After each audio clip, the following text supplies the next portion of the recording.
السلام علیکم ناظرین، امید ہے کہ آپ سب لوگ خیریت سے ہوں گے اور اپنا بہت سارا خیال رکھ رہے ہوں گے۔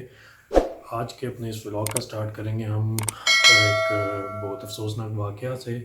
جس میں پرسوں جو ہے وہ پشاور کے اندر ایک مسجد میں بام بلاسٹ ہوا اور اس کے نتیجے میں بہت سارے لوگوں کی جانیں چلی گئیں اور بہت سارے لوگ جو ہیں اس میں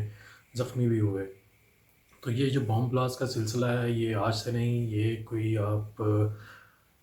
اگر ہسٹری میں دیکھیں تو مشرف کے ٹائم سے ہی چل رہا ہے۔ جب مشرف صاحب کی گورنمنٹ تھی اس ٹائم سے ہی یہ جو ہے حادثات اس طرح کے چل رہے ہیں کہ کبھی بھی ہمیں سننے کو ملتا تھا کسی اسکول کے باہر دھماکہ ہو جاتا ہے، کسی مارکیٹ میں دھماکہ، کسی چوک میں، ایون کسی اشارے کے اوپر دھماکہ، تو بڑا خوف و ہراس لوگوں کے اندر پھیل گیا تھا اور بڑی ایک مینٹلی ایک کیوس اور ڈسٹربنس ہر وقت رہتی تھی۔ آپ بے چین رہتے تھے کہ آپ کہیں پہ بھی خود کو سیف محسوس نہیں کرتے تھے۔ لیکن پھر ایونچولی جو ہے اے پی ایس پہ جب اٹیک ہوا 2014 کے اندر دسمبر میں، اس کے بعد پاک فوج نے جو ہے وہ ان کے خلاف دہشت گردوں کے خلاف بڑا ایک آپریشن کیا شمالی وزیرستان کے علاقے میں،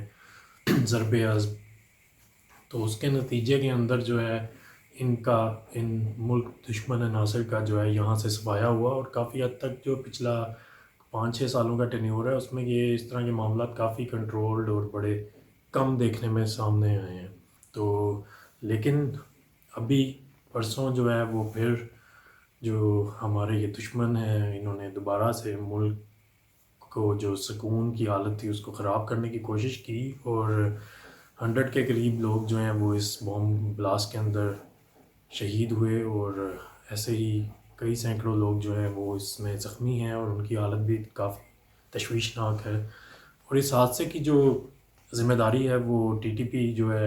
تحریک طالبان پاکستان، انہوں نے اس کی ذمہ داری لے لی ہے۔ تو اس انسیڈنٹ کے بعد 2 دن بعد ایگزیکٹ آج میاں ولی میں ایک پولیس اسٹیشن کے اوپر بھی اٹیک ہو گیا ہے، پولیس اسٹیشن پہ بھی سننے میں آ رہا ہے وہاں پر بھی کوئی دھماکہ ہوا ہے۔ تو خیر اس کے بارے میں مجھے ابھی کنفرم نیوز نہیں ہے کہ وہاں پر کوئی جانی نقصان ہوا یا نہیں ہوا، خدا کرے کہ وہاں پہ ایسا کوئی نقصان نہ ہوا ہو۔ لیکن ہمارے ملک میں یہ جو ایک افراتفری کی اور اس دہشت گردی کی لہر دوبارہ سے جنم لے رہی ہے، اس کو دبانے کی ضرورت ہے اور ان ملک دشمن عناصر کو سخت سے سخت اور کڑی سزا دینے کی ضرورت ہے، تاکہ یہ ہمارے بے گناہ لوگوں کو اور ہمارے جو بے گناہ عوام ہیں ان کو جو اس طرح سے بے دردی کے ساتھ ان کو ان بام بلاسٹ کے اندر شہید نہ کریں اور ان کو اس تکلیف کا اور ان کی فیملیوں کو اس کا ازالہ نہ بھگتنا پڑے۔ تو اس اشد ضرورت ہے، اور میں سمجھتا ہوں کہ پاکستان آرمی کے جو سینئر آفیشلز ہیں اور گورنمنٹ ہے وہ اس کو ڈیفینیٹلی سیریس نوٹ کے طور پر لے گی اور ان کے خلاف کوئی ایکشن لیا جائے گا۔ آج جو ایک اہم پیش رفت ہوئی ہے وہ فواد چودھری کے کیس میں ہوئی، جن کو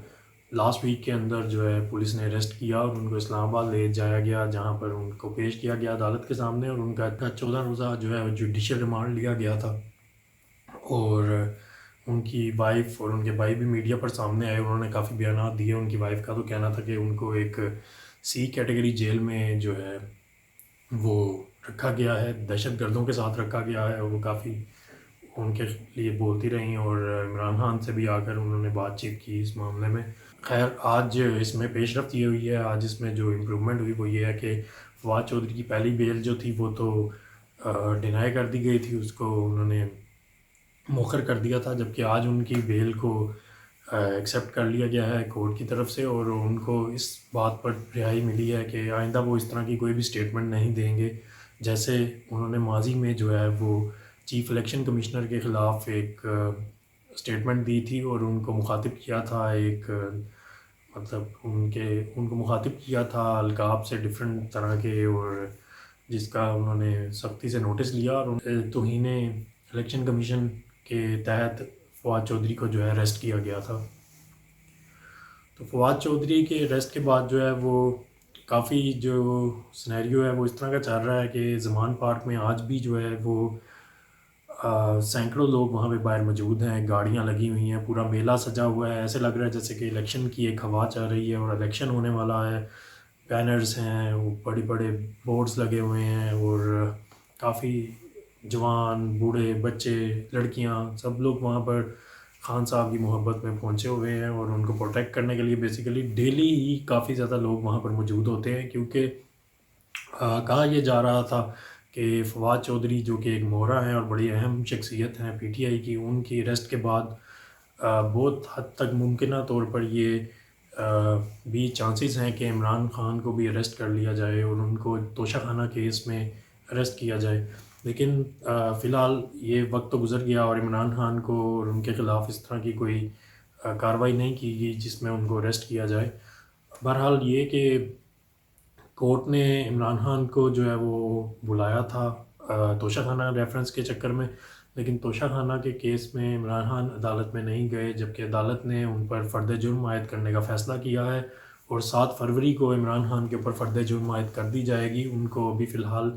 20,000 روپے کے جو ہیں وہ قانونی مچل کے جمع کرانے کا عدالت کی طرف سے نوٹس دیا گیا ہے. اور اگر بات کریں نون لیگ کی، تو نون لیگ کے اندر بھی بڑی ایک عجیب و غریب سی صورتحال ہے کہ مریم نواز جو کہ 2-3 دن پہلے واپس آئیں اور ان کے آنے کے بعد پیٹرول کی پرائسز کو جو ہائیک ملی، 35 روپے کا اضافہ عوام کے اوپر ایک بوم توڑا گیا اسحاق ڈار کی طرف سے. تو اس کے بعد ابھی نون لیگ کے اندر یہ کہ ان کے اندر ایک بغاوت چل پڑی ہے، نون لیگ کے اندر بھی لڑائیاں ہو رہی ہیں. نون لیگ کے رہنما جو ہیں وہ بھی خوش نہیں نظر آ رہے اپنے سینئر جو پارٹی آفیشلز ہیں ان سے. تو خاقان عباسی، شاہد خاقان عباسی جو مری کے حلقہ سے MNA بھی ہیں اور وہاں سے وہ ایکس پرائم منسٹر بھی رہ چکے ہیں نون لیگ کے، تو انہوں نے جو ہے اپنی پارٹی کے عہدے سے ریزائن دے دیا ہے اور ان کا کہنا ہے کہ وہ شہباز شریف اور نواز شریف کو تو اپنا لیڈر مانتے ہیں، لیکن مریم نواز کو وہ کسی بھی صورتحال میں اپنا لیڈر کنسیڈر کرنے کے لیے ریڈی نہیں ہیں. اور وہ کہتے ہیں کہ وہ پارٹی کو مینیج تو کر سکتی ہیں لیکن ان کی طرف سے وہ ان کو اپنا لیڈر نہیں مانتے. تو اسی کے جواب میں انہوں نے اپنا پارٹی ریزگنیشن بھی سبمٹ کر دیا. بات کو سیکنڈ کیا ہے جو زبیر صاحب ہیں اسد عمر کے بھائی، انہوں نے بھی، اور مریم اورنگزیب نے بھی اس بات کی کنفرم کیا کہ انہوں نے اپنا استعفیٰ جمع کروا دیا. مریم اورنگزیب نے بھی اس بات کو کنفرم کیا ہے کہ خاقان عباسی کی طرف سے استعفیٰ جمع کروایا گیا ہے. تو امید ہے آپ کو آج کی یہ ہماری ویڈیو پسند آئی ہوگی. انشاءاللہ پھر حاضر ہوں گے. اپنا بہت سارا خیال رکھیے گا. تب تک کے لیے اللہ حافظ.